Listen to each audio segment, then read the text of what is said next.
I never thought I'd see Bill Clinton rattled, really rattled, but the moment former President Trump strode onto that rally stage in Fayetteville, North Carolina, flanked by Kash Patel holding a thick leather folder, something in the air snapped like a live wire. Reporters scrambled, cameras whirred, and a hush swept across the crowd as Patel raised the folder overhead like a trophy. "Folks," Trump boomed, "what's in here is going to change everything you thought you knew." Backstage, Clinton, invited to a neighboring town hall that same night, watched the live feed on a backstage monitor. His confident grin faltered. He leaned forward, elbows on his knees, eyes narrowing while Patel teased a classified clearance-approved dossier that, in Patel's words, would make Watergate look like a parking ticket. Clinton's longtime advisors murmured in confusion, but the former president's voice cut through, "Get me every line of that speech, now." The revelation hadn't even been spoken yet, and Bill's famously unflappable composure was already cracking. The stage was set, nobody knew what bombshell was about to drop, but everyone could feel the tremor before the quake. As the cheers died down, Kash Patel stepped to the podium with the calm precision of a man who knew exactly what he held. "This," he said, tapping the thick folder, "isn't just a smoking gun. It's an entire armory of evidence, classified documents, flight records, handwritten notes, and unredacted memos from the late 90s. The crowd murmured. Trump folded his arms, watching Patel like a proud general letting his lieutenant lead the charge. Patel flipped open the folder to a specific page and read aloud, "June 22, 1998, memo from National Security Council staff to President Clinton regarding undisclosed travel and private meetings with a foreign intermediary under surveillance. Subject classified, Operation Quiet Mirror." Gasps erupted. Even the press pool momentarily forgot to type. Trump leaned into the mic, "They told you Russia was our biggest scandal. They told you Ukraine was the problem. Folks, the truth is, it started long before all of that, and Bill Clinton was the architect." Halfway across the state, Clinton sat frozen, lips pressed in a tight line. His aide held out a phone. "Mr. President, we've got an emergency request from CNN. They're asking for a response, on air." But Clinton didn't answer. He was staring at the grainy image Patel had just projected on the big screen, a surveillance photo from 1998. In it, a much younger Clinton stood near a blacked-out car in an unmarked airport hangar, shaking hands with a man later identified as a foreign intelligence operative. His hands trembled. And for the first time in a long time, Bill Clinton didn't have a comeback. Backstage at the town hall, Clinton's team scrambled into damage control mode. A senior aide slammed his laptop shut. "We need legal on the line, now. This isn't just opposition research. This is a live-fire situation." Clinton stood up slowly, his voice low and gravelly. "Call Langley. Someone owes me an explanation. That operation was buried deep." But as the former president reached for his jacket, a second blow landed on the screen.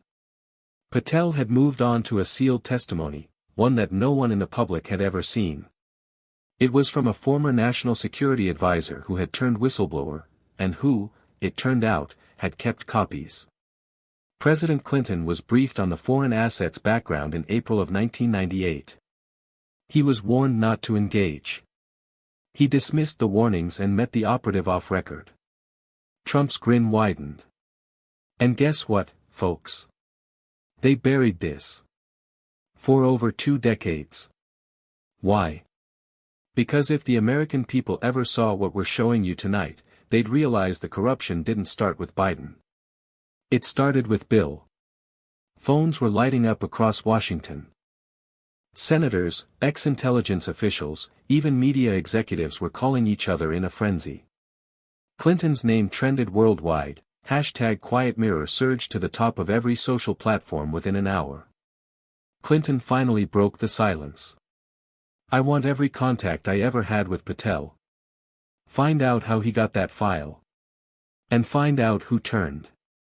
But it was already too late. Because somewhere deep in Patel's folder, still unread, was a letter. Handwritten.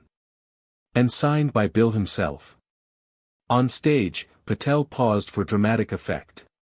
He held the letter in both hands like a relic freshly unearthed from a vault. This one, he said, wasn't supposed to exist. The screen behind him displayed a scanned image, aged paper, presidential letterhead, unmistakable handwriting. At the bottom, William J. Clinton. To be destroyed after review. Do not file. Do not photocopy. WJC. Trump stepped forward again. He knew this was explosive. He told them to burn it. But someone kept a copy. And now, here we are. Patel began reading, June meeting. Secure line compromised. Inform our contact that funding must be delayed until after the next summit. Avoid briefing Gore. Will handle through back channel with approval from DT only. Keep Langley out of this. Optics are dangerous. Gasps turned into shouting. Reporters were bolting for their satellite trucks. Every major network was cutting live to the rally. In the back room of the town hall, Clinton's face had gone pale. D.T., he murmured. His aide looked confused. DT? That's not Trump, is it? No, Clinton muttered. Not Donald. That's someone else. From then. The realization hit him like a brick. This wasn't just about old scandals or poor judgment. This was about covert international dealings, kept secret from even the vice president, conducted in defiance of protocol, and now exposed in front of millions. Clinton turned toward the door. Where are you going, sir? His press aide asked. He didn't answer. Because he knew what was coming next, the part even he had tried to forget. Trump motioned for the crowd to settle down as Patel carefully laid out the final segment of the night's reveal. We're not talking about campaign finance violations. We're not talking about private affairs. We're talking about unauthorized intelligence operations that risked national security, covert missions run outside the chain of command. He held up another document, this time, a declassified operations summary with redacted sections now fully visible. Codename, Night Sentry Objective, establish covert influence over Eastern Economic Bloc decisions asset, confidential intermediary known to POTUS 42 oversight, presidential only, exempt from NSA review risk level, critical. Breach would result in severe international fallout. Trump leaned in, voice slow and sharp. What we just uncovered isn't a scandal, it's treason in a suit. The crowd roared. Across the state, Clinton's motorcade sped toward a private residence. Not to go on the air, not to fight back, but to prepare. He knew what this meant. Once Night Sentry was out in the open, the media wouldn't be able to shield him. Too many people had been involved. Too many had warned him. He turned to his security chief in the front seat. How long do we have before the subpoenas start flying? The man hesitated. They're already being drafted, sir. Back on stage, Patel concluded, we'll be handing over the full dossier to the House Oversight Committee tomorrow morning. Every name. Every timestamp. Every lie. Trump raised his fist. They thought they could bury this forever. But we're bringing the truth back to the American people, one cover-up at a time. And in that moment, as the crowd chanted and the media exploded with speculation, Bill Clinton sat in silence, staring out the tinted window of the SUV, because the real storm hadn't even started yet. By morning, the headlines were uncontrollable, Night Sentry files exposed, Clinton's covert legacy shattered Trump, Patel ignite firestorm on Capitol Hill # Clinton collapse trends worldwide. But what no one expected was what happened next. At precisely 9 a.m., a new face stepped in front of the cameras at the Capitol, former Deputy National Security Advisor Howard Kessler, a name long buried in the intelligence community. I was there, Kessler began, voice firm. I saw it. I warned them. And now, 26 years later, I refuse to die with that stain on my conscience. He held up his own file, one that mirrored Patel's but contained something even more damning. transcripts of Clinton's private calls with the foreign intermediary, including one where the former president allegedly said, "The agency doesn't control this op. I do. They'll thank me when it works." Gasps rippled through the press corps. Kessler continued, "This operation bypassed all intelligence checks, ignored national security warnings, and knowingly involved foreign agents flagged by our own systems. The orders came directly from President Clinton." Within minutes, members of the House Oversight Committee were issuing statements. Some demanded an immediate emergency session. Others, mostly Clinton-era loyalists, went silent. Meanwhile, Clinton's inner circle was in full retreat mode. A senior advisor resigned. His attorney issued a carefully worded statement denying intent to break the law. But it wasn't enough. Because Kessler didn't stop with documents. He dropped one more bomb: "There's audio. I've submitted copies to the committee, and to 3 independent news agencies. If they don't release it, I will." In a hotel room just miles from the Capitol, Bill Clinton sat motionless, eyes locked on the TV as his past came roaring back in high-definition surround sound. And for the first time in his political life, he wasn't in control of the narrative. It started with a single tweet: "Headphone, Clinton tape drops, 8 p.m. Eastern Standard Time. It's real." At Insider Intel leak at first, many assumed it was a bluff. But when the clock struck 8, 3 separate media outlets released it simultaneously. Within seconds, the internet was on fire. The grainy, unmistakable voice of former President Bill Clinton echoed through millions of devices: "No, we don't brief Langley on this. We move through the back door, same as last time. Quiet mirror stays buried. And tell him, money's coming through the foundation pipeline. Keep Gore out of this." A second voice followed, foreign, heavily accented, discussing asset delivery and timing aligned with U.S. trade votes. There was no doubt now. This wasn't policy. This was shadow diplomacy, and it had Clinton's fingerprints all over it. Trump responded immediately on Truth Social, "Just in, the tapes are out. We were right.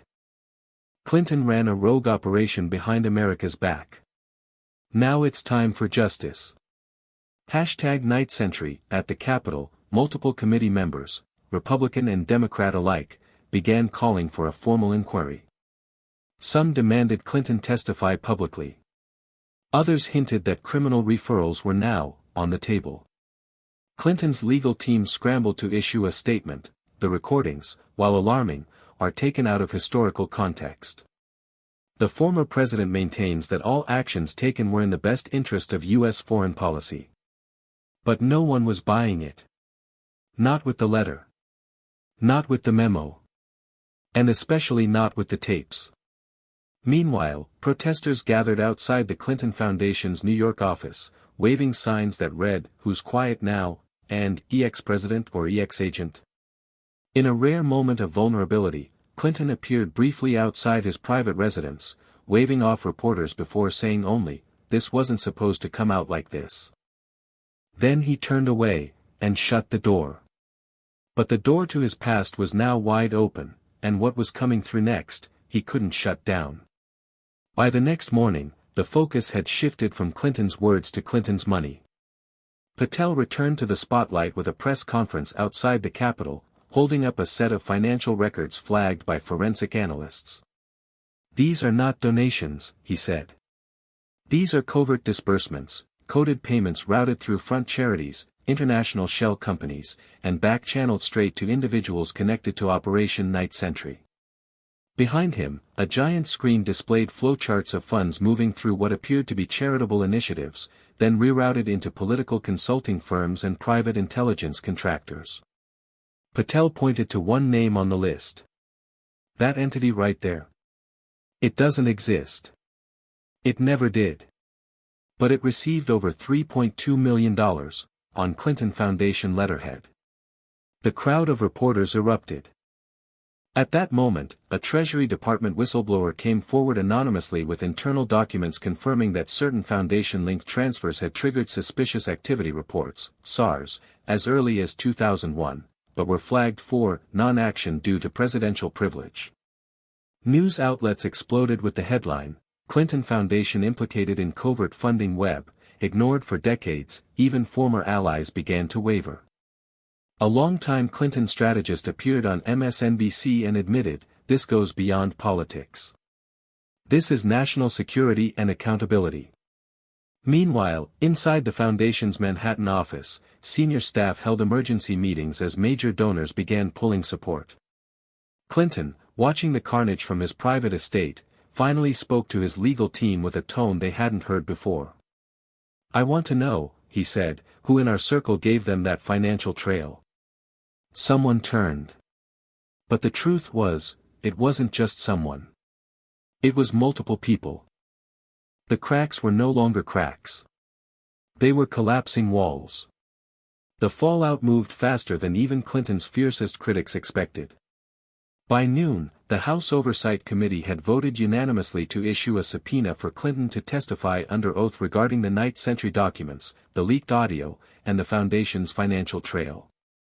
It marked the first time in U.S. history that a former president was formally summoned to explain a covert operation not tied to war, but to personal and political influence. Cable news was running non-stop coverage. Anchor after anchor referred to it as the biggest political reckoning since Watergate. But even that comparison was starting to feel small. Then came the nail in the coffin. A second whistleblower stepped forward, a former CIA liaison officer, appearing on live television under partial anonymity. "I briefed President Clinton personally. He was advised, twice, not to proceed with the operation. He disregarded protocol, and when asked to submit oversight records, he directed his staff to fabricate summaries. Even the mainstream outlets couldn't ignore it anymore. CNN and CBS launched joint investigations. The FBI reportedly opened a formal inquiry into the Clinton Foundation's off-book activity. That evening, Trump appeared at a rally in Michigan. Standing before thousands, he held up a copy of the House subpoena and shouted, "Accountability is here. They tried to bury the truth, but we dug it up with Patel and the American people." The crowd erupted. Inside his estate, Bill Clinton sat alone in his study, television volume low, lights dimmed. His phone had stopped ringing. Friends were going silent. Donors were gone. On his desk sat one final sealed envelope, marked in his own handwriting, "In case it all unravels." He didn't open it. Because deep down, he knew, it already had. 3 days later, Bill Clinton entered the Capitol under heavy escort and intense media scrutiny. Protesters lined the streets. Cameras flashed like lightning as he climbed the steps with his head held high, but his eyes told a different story. Inside, the House Oversight hearing room was packed wall to wall. Trump and Patel were not present, but their work was. On a long oak table sat the infamous folder, now part of the official congressional record. Clinton took the oath. His voice was steady at first. But as questioning began, cracks appeared. Committee members grilled him on the Operation Night Sentry memo, the Foundation transfers, and the now confirmed audio recordings. Did you authorize the redirection of federal intelligence resources for personal or political gain? Were you aware that your communications were being intercepted by foreign allies? Do you deny the authenticity of the letter signed in your own hand? Clinton paused. His jaw tightened. Then, finally, the line he had avoided for weeks, "Mistakes were made. And I carry that weight." Gasps and murmurs filled the chamber. Some saw it as a partial confession. Others, a strategy to contain the damage. But for many Americans watching live, it was vindication. By that evening, the Justice Department announced that a special prosecutor would review the evidence surrounding the Night Sentry operation and its financial implications. Trump posted simply, "He broke. Justice is coming." United States #end of an era. Kash Patel, speaking from outside the courthouse, added, "This was never about vengeance. It was about truth." And today, truth walked through those doors with the whole world watching. As night fell, Clinton returned to his estate. No press. No staff. Just silence. He sat at his desk, staring at the envelope had written weeks ago. Finally, he opened it. Inside was a single sentence scribbled in his own hand: "If this ever sees daylight, history won't forget. And neither will I." He leaned back, closed his eyes, and exhaled. Because history had seen it. And history had already decided.